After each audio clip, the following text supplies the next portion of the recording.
কলকাতা কালাইডোস্কোপ।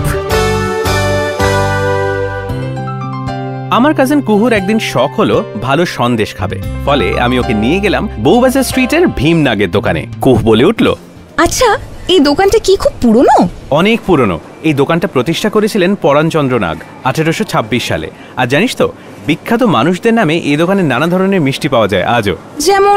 যেমন ধর স্যার আশুতোষ মুখোপাধ্যায়, বাংলার রয়্যাল বেঙ্গল টাইগার, তার নামে রয়েছে আশুভোগ Sandesh.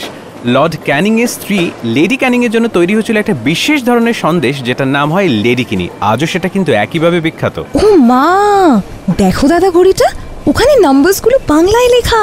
Yes, Lord Canning lady কিনি খেয়ে এত খুশি হয়েছিলেন যে ইংল্যান্ডের বিখ্যাত কোম্পানি কুকি অ্যান্ড ক্যালভিকে দিয়ে এই ঘড়িটা তৈরি করেছিলেন ভীমনাগকে উপহার দেবেন বলে। কিন্তু দাদা, লেখাগুলো বাংলায় কেন? এখানে একটা মজার ব্যাপার আছে, কারণ ভীমনাগ বলেছিলেন যে তার দোকানে যারা কর্মচারী রয়েছে তারা যেহেতু ইংরেজি জানতো না, তাই বাংলা হরফে এই ঘড়িটা তৈরি হয়। And it is one of the masterpiece in the city of Kolkata. Oh how sweet. নিশ্চয়ই, এবার একটু মিষ্টি মুখ করা যাক। দাদা, দুটো লেডি কিনি দিন।